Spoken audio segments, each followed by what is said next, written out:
25절 앞부분을 제가 메시지 바이블로 한번 읽어 드릴게요. 나는 비유로 너에게 말했다.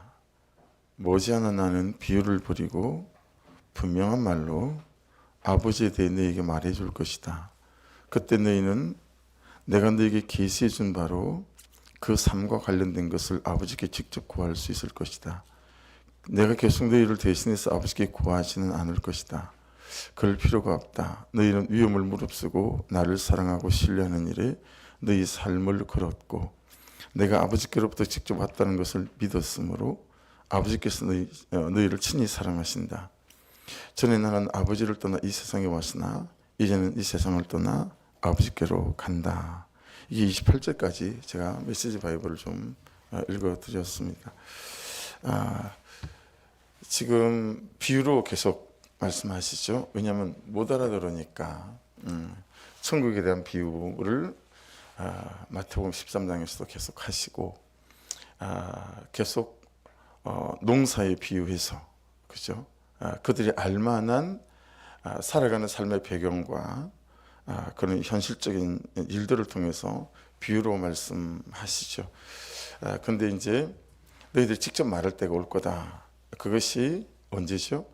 예수께서 죽으시고 십자가에 달리실 때 휘성이 갈라지지 않습니까? 휘성이 갈라져서 그때부터 예수께서 내 죄를 위해 죽으심으로 어떻게 되어졌죠?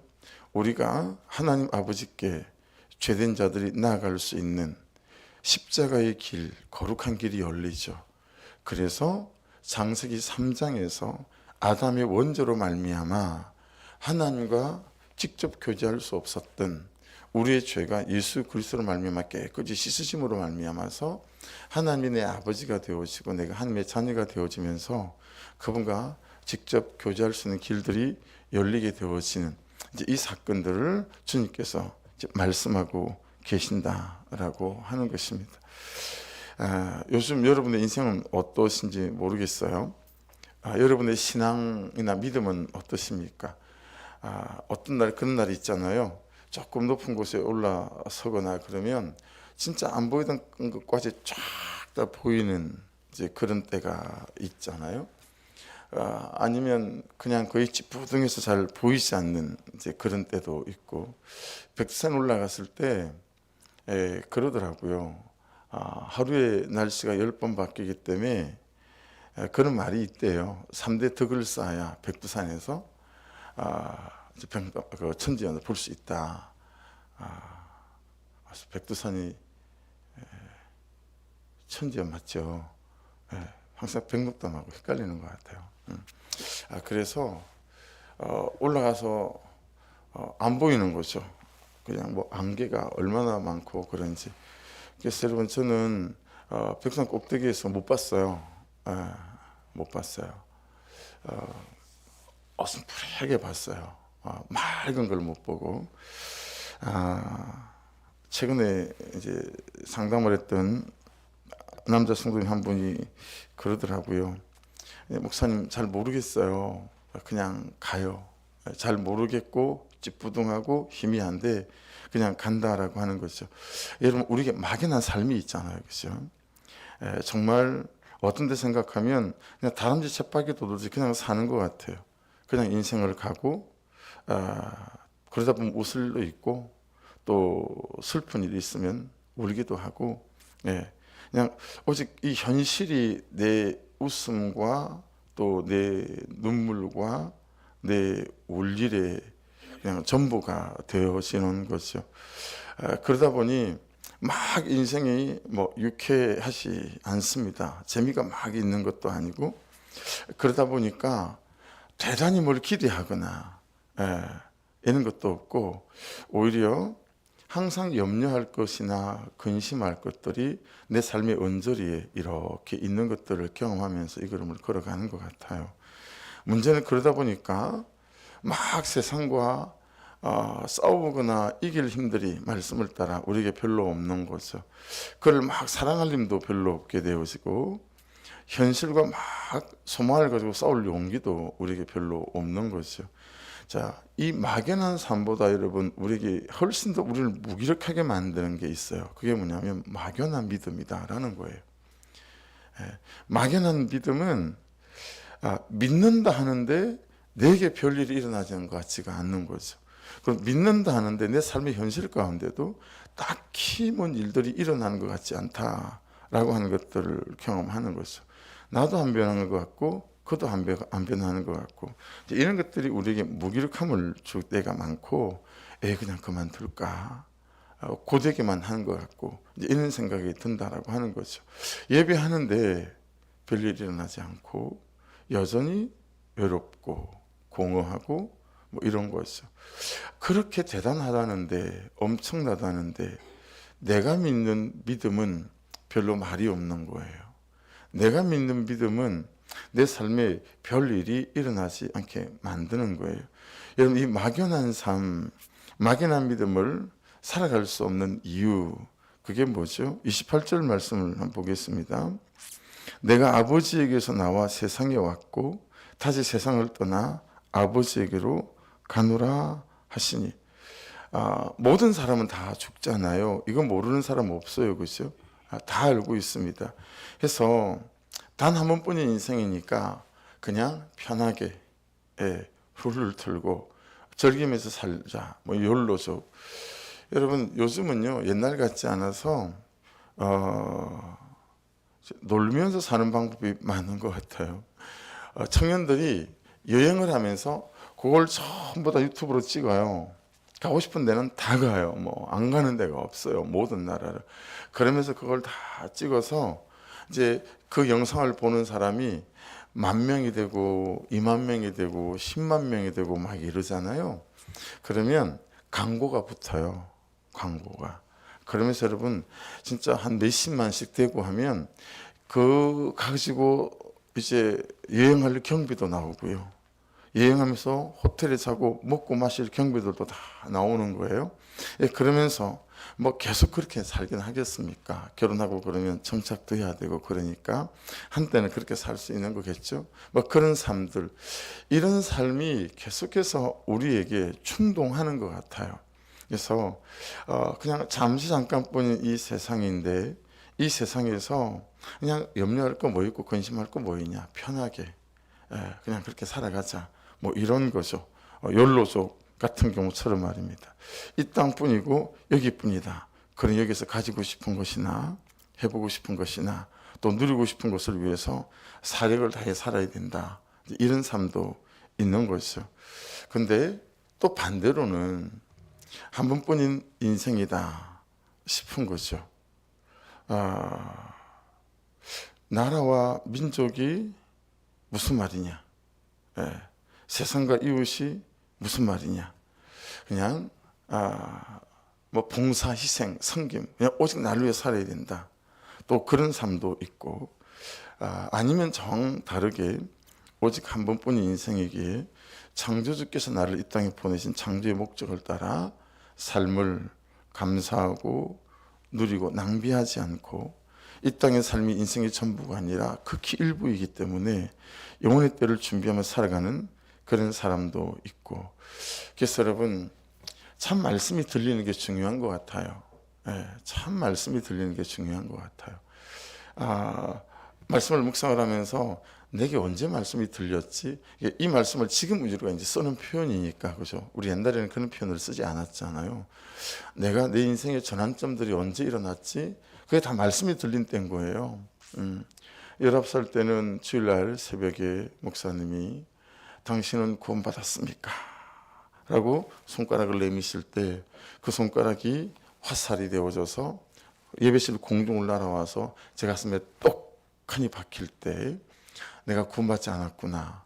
이게 너무 사실이고 실제여서 그냥 당장 그 다음날부터 금식하면서 기도로 올라가서 막 하나님 제가 하나님의 자녀가 되기를 원합니다. 제게 구원의 확신을 주십시오. 그 기도하면서 그냥 그 새벽에 그러니까 주일날 그 목사님의 말씀이 들리지 않았다면 여러분 제게 어떻게 그런 인생의 전환점이 일어났겠어요. 그죠? 26이 다 돼가지고 말이에요. 그 19살에 예수님 만나고 난 뒤로 매년 1년에 여름과 겨울에 성경 통독 수련회를 다니는 때 그때 성경 통독의 수련회 중에서 하나님께서 말씀이 또 들리게 하시는 거죠. 그냥 사도행전 참 별것 아닌데 나레이션이 말이에요. 노 목사님이란 성경 통독 수련회를 인도하는 목사님이 이제 사도행전을 읽어가기 전에 안 그러셨는데 몇 년 동안 그 길을 다녀도 안 그러셨는데 그 해는 여름이었어요. 8월 10일부터 지리산 중특에서 성경 통독 수련회가 열렸는데 사도행전을 읽기 전에 12제자를 부활하신 다음에 40일 동안 계시다가 성천하시기 직전에 불러놓고 야 우리 제비를 뽑자. 뭔 제비요? 니들이 선교할 아들 제비를 뽑자. 이건 성경에 없는 얘기잖아요. 구전대 내려오는 거예요. 이렇게 입에서 입술로. 그래서 제비 뽑기를 했는데 도마가 인도가 딱 걸린 거예요. 그러니까 그 순간부터 도마가 인도가 어디야? 여러분 우리도 인도를 가본 적이 없잖아요. 그러니까 그 옛날 그 시대에 인도가 도대체 어디야? 가늠이 안 되는 거죠. 그러니 계속 예수님 쫄쫄쫄쫄쫄쫄쫄 따라다니면서 예수님 다른 데는 다 가도 저 인도는 못 가요. 그냥 다 모든 데를 다 갈 수 있어요. 바꿔주세요. 제가 한 4년 반 신학 안 하고 싶어서 정말 도망 다닐 때였거든요. 어떤 건 다 해도 제 목회 신학은 절대 못해요. 하나님 제가 다른 건 다 할 수 있어요. 좋은 장로가 제가 되겠습니다. 자, 그러고 살았는데 도마가 그러고 살았다는 게 제게 오버랩이 된 거예요. 그래서 여러분 일설에 예수님께서 도마를 무역선에다가 팔듯이 그렇게 떠밀었다는 거 아니겠어요? 근데 그 도마가 인도를 가는 중에 회심을 한 거예요. 그리고 도마가 인도에서 열심히 복음을 전했어요. 그리고 그게 순교했죠. 그리고 그 타지마할 묘 옆에 지금도 가면 도마의 무덤이 있어요. 조그마하니 그렇게 순교를 하셨다라는 거죠. 그냥 비하인드 스토리잖아요. 숨겨진 이야기들. 근데 제가 그 한 300-400 모인 거기서 정말 대성통곡으로 울었어요. 그냥 눈치 보이고 그러지 않더라고요. 말씀이 들리니까. 그날 제가 항복했죠. 하나님, 제가 신학을 안 하려고 했던 이유는 자격이 안 된다고 생각했기 때문입니다. 제가 목회했다가는 하나님 얼굴에 정말 똥칠할 것 같아서 저 같은 사람은 아닙니다라고 했는데 저 같은 사람이라도 부르신다면 제가 할게요. 그리고 그날 두 손 두 발 다 들고 그리고 제가 제대하고 10월 4일 날 제가 제대를 했는데 제가 10월 6일 날 이틀 만에 책가방 보따리 사서 서울로 올라와서 건국대 후문 건국고시원 3층에 들어가서 40일 남아있는 수능을 준비하기 시작했죠. 88년도에 제가 대입검정을 마쳤거든요. 근데 혼자서 독학으로 한 거잖아요. 그러니까 기초가 하나도 없는데 40일 남은 수능 1세대예요. 제가 94년도 200점 만점. 수능을 준비하려니 공부가 되겠어요. 근데도 흉내라도 내려고 했어요. 그리고 떨어지면 저 할 만큼 했으니까 이게 됐어요. 그러고 싶어가지고 그렇게 항복을 했는데도 여러분 내려오니까 마음이 또 달라지는 거 있죠. 그래서 이틀 만에 보따리에서 올라갔던 거죠. 그러니까 사랑하는 여러분, 이게 참 하나님의 말씀이 들리는 거, 이게 사실은 하나님을 독대하는 거랑 똑같거든요. 야, 지금까지는 내가 니들의 중보자였지만 이제 내가 죽고 나면 얘들이 하나님과 이제 직접 기도하고 그렇게 해야 된다. 그러면서 니들을 이 땅에 부르신 삶의 목적을 따라서 살아가야 된다 라고 말씀하는 것입니다. 그래서 여러분, 막연한 삶이나 막연한 믿음은 항상 도망 다니는 거예요. 항상 흩어지는 거예요. 그래서 여러분, 이들이 여기서 마치 깨달은 것처럼 말하지만 예수님이 잡히시는 순간 다 도망가잖아요. 여러분, 왜 자꾸 아내에서 도망가고 싶을까요?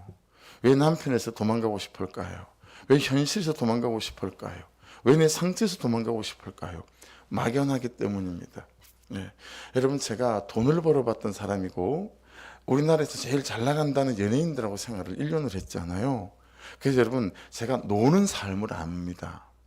즐기는 삶을 알고 돈 쓰는 삶을 합니다. 예, 좋은 자동차를 타봤고요. 연예인들하고 살면서 여러분 어떤 게 쾌락이고 어떤 게 카타르시스가 있는 삶인지 나만큼 아는 사람이 있을까요? 싶을 정도로 그 탑 클래스 연예인들하고 살아가면서 그런 것들을 다 즐겨본 거예요. 그러니 너무 잘 알죠. 그런데 여러분 신학을 하고 난 뒤로 하나님 앞에 맹세코 단 한 번도 제가 이 걸음을 후회해 본 적이 없어요. 내 아내가 굶고 내 자식들이 굶는 그 와중에도 단 한 번도 저는 저를 부르신 부름에 후회가 없었어요. 돌아갈 거라고 생각해 본 게 없어요. 물론 말로는 지금 말로도 하나님께 하지 말라 그러시면야 안 할 수 있는 용기는 있죠. 그러나 한 번도 뒤돌아가야 되겠다 후회해 본 적이 없어요. 그렇게 힘이 들 때도 후회해 본 적이 없는 것 같아요. 왜요? 제 막연한 삶이 분명한 삶이 됐기 때문에 그래요. 제 막연한 믿음이 분명한 믿음이 됐기 때문에 그렇습니다.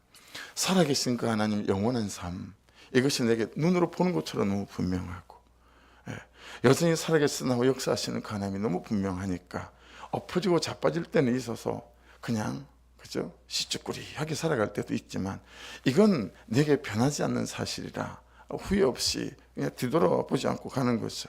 그러니까 여러분 막연한 삶이 되지 마시고 분명한 만남이 있어서 분명한 믿음이 되고 분명한 삶이 될 수 있기를 주의 이름으로 축복합니다. 이 하루를 살아도 그 분명한 하나님, 살아계신 하나님과 함께 살아갈 수 있어야 되겠다라고 하는 것이죠. 여러분 우리가 경험적으로 아는 게 어떤 거예요? 예수님이 붙잡히는 순간 예수를 부인하고 배신하고 도망가는 자신들을 바라보면서 얼마나 로마 병사들이 웃었겠어요. 얼마나 비웃었겠어요. 아이고 믿음이 겨우 저걸 한다. 야 저기 하나님이 살아계신다는 정거란다. 그러면서 도망가는 마가가 발가벗고 혼입을 쓰고 여러분 도망가는 모습을 쳐다보면서 얼마나 여러분 그들이 비웃으면서 웃었겠어요. 그죠? 근데 그렇게 비웃는 뒤에서 비웃는 로마 병사나 바리새인들보다 여러분 자기 자신들 얼마나 자기 자신에게 부끄럽고 수치스러웠겠어요. 여러분 막연한 믿음이 되지 마시고 분명한 믿음이 되어지는 은혜가 우리에게 있어야 되는데 이게 간단치가 않잖아요. 그래서 우리가 매일마다 말씀이신 하나님 앞에 섭니다.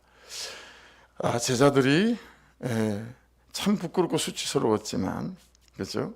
어느 날 십자가를 통과하고 말씀이 들리고 그리고 부활을 경험하고 보이사 성령이 오순절 마을 다락방에 그들에게 임하게 되어지고 그러면서 모든 막연했던 삶이 분명한 믿음이 되고 무엇을 위해 살아야 하겠다 이게 되어지는 거죠. 여러분 질문해 보십시오. 오늘 내가 정말 무엇을 위해 살아야 되겠다라는 게 분명한가? 내가 하나님 그분과 그분의 나를 위해 살아야 된다 이게 분명한가? 정말 막연한 삶에서 목적이 있는 삶이 되고 막연한 믿음에서 오늘 말씀에서 나오는 걸로 치면 세상을 이기는 믿음이 있는가? 세상을 이기는 믿음은 여러분 막연한 믿음으로는 세상을 못 이기거든요. 여기 세상을 이기는 믿음이라고 하는 건 내 현실도 해고요. 가로 넣고 다 넣을 수 있어요. 내 근심과 갈등일 수도 있고요.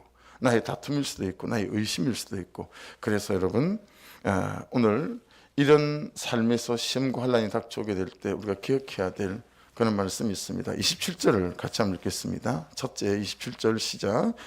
이는 너희가 나를 사랑하고 또 내가 하나님께 온 줄 믿었으므로 아버지께서 친히 너희를 사랑하심이라. 여러분 그 어떤 인생의 고난 중에도 절대 잊지 말아야 될 거 뭐죠? 하나님이 살아계시고 살아계신 하나님이 나를 사랑하시고 살아계시고 나를 사랑하시는 하나님이 나에게 명백한 계획을 갖고 계신다라고 하는 거죠. 여러분 여기에서 절대로 물러서지 않기를 주의 이름으로 축복합니다. 그러면 고난이 이유가 있어요. 시험이 이유가 있고요. 내 질병도 이유가 있어요. 하나님께서 지금 이것을 통해서 나에게 무엇을 말씀하시지 해석되기 시작하죠. 우리는 일생을 신앙생활을 해결하기 위해서 믿었잖아요. 이 문제 툭 터지면 또 해결하려고 막 하다가 괜찮아지면 또 그냥 내 뜻대로 살다가 또 어떤 문제가 툭 터지면 또 막 이게 어디 있어요? 사사기의 세븐 사이클이에요. 사사기에는 이 서클이 있어요. 원이 등 따시고 배부르면 죄 짓다가 그리고 하나님께서 이방민족 옷을 치면 또 막 회개하고 그리고 또 괜찮으면 또 죄 짓다가 이 세븐 사이클이 일생 반복되는 거예요. 여러분 이래 갖고는 세상을 못 이긴다는 거죠. 그러니 어떤 경우에도 고난도 하나님 그분 계획과 뜻 안에서 나를 세워가시는 과정인 줄을 믿고, 여러분 여기에서 뭘 봐야 되죠? 내 죄를 봐야 돼요. 그렇죠? 내 죄를 보고, 그리고 또 깨닫고. 두 번째 27절 26절 그날에 너희가 내 이름으로 구할 것이요. 여러분 여기에 내 이름은 부활하신 예수 그리스도의 이름이다 라고 말할 수 있을 것 같아요. 십자가 지신 예수 그리스도의 이름이라고 말할 수 있을 것 같아요. 사망 권세를 깨뜨리신 예수님의 이름이라고 말할 수 있을 것 같아요. 그 이름으로 항상 구하라는 거죠. 세 번째 32절을 보시겠습니다. 보라 너희가 각각 제 곳으로 흩어지고 나를 혼자 둘 때가 오나니 벌써 왔도다. 그러나 내가 혼자 있는 것이 아니라 아버지께서 나와 함께 계시느니라.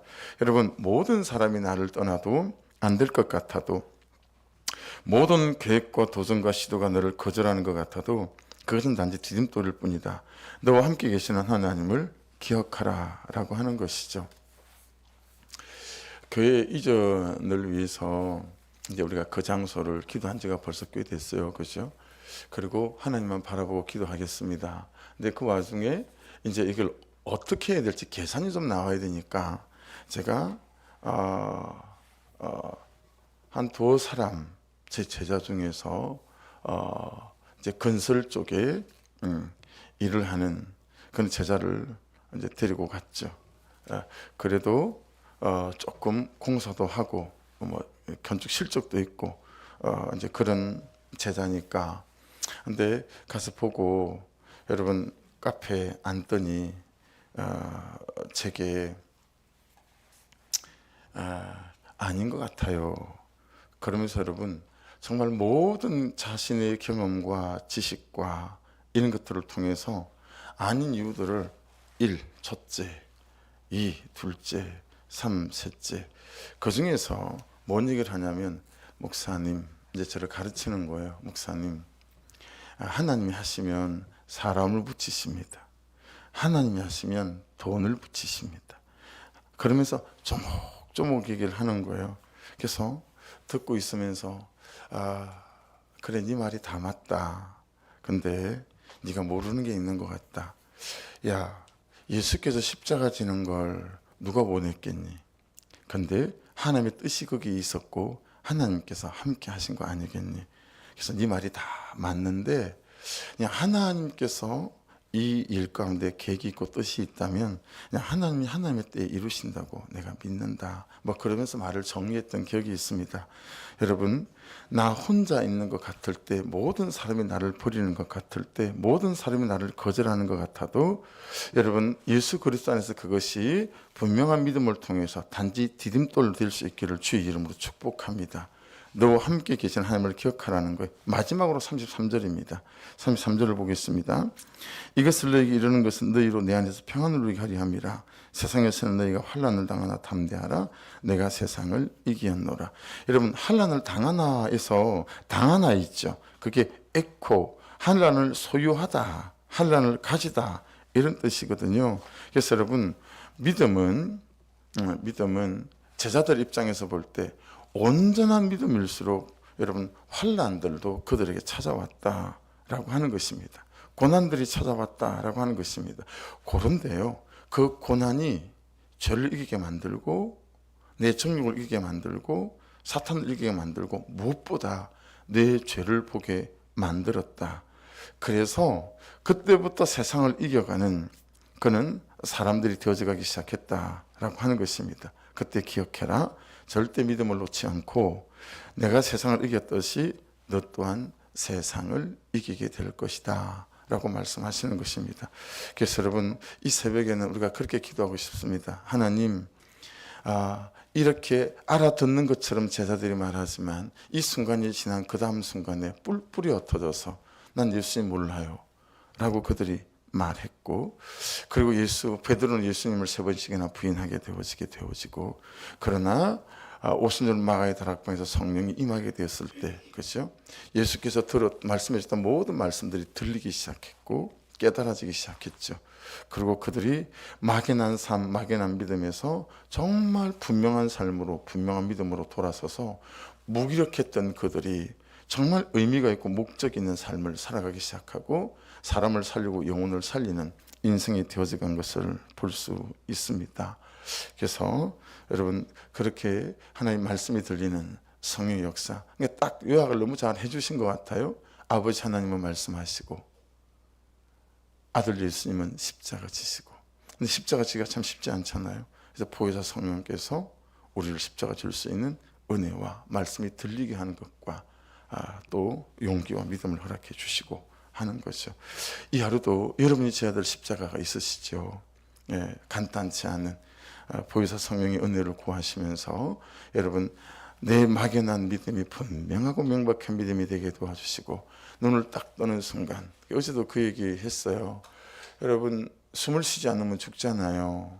그렇죠? 그래서 우리가 살기 위해서 숨을 쉽니다.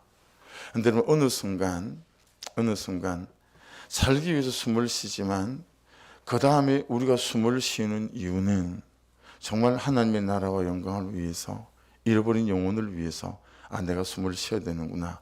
숨을 쉬는 이유와 목적이 분명히 깨달아지는 은혜가 있어야 되겠죠. 이 하루도 저와 여러분에게 분명한 삶의 이유, 그 믿음의 이유가 있어서 하루를 살아가는 것이 목적이 있고 또 이유가 있는 은혜가 있기를 주의 이름으로 축복합니다. 같이 기도하겠습니다. 말씀 붙잡고 기도하시고 한은옥 집사님 첫째 아드님 위해서 기도해 주십시오. 나이 얼마 되지도 않으셨는데 투석을 시작할 정도로 당 수치가 높고, 문제는 본인 스스로 이 병을 이기고 일어서고 싶다라는 의지가 없습니다.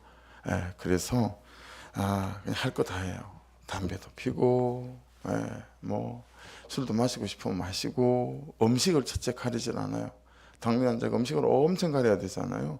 음식도 가리지 않고 해서 그걸 쳐다보고 있는 또 엄마의 마음이 얼마나 어렵겠어요. 그죠? 나이 몇 살 되지도 않은 아들인데. 그래서 하나님 그 가정 속에 세상의 눈으로 보면 참 방법이 없어 보이지만 하나님 이 고난이, 이 어려움이 또 집사님과 하나님 그 아들을 살리시는 놀라운 하나님의 구속사의 은혜의 때가 되도록 간섭해 주십시오. 또 기도를 부탁을 드립니다.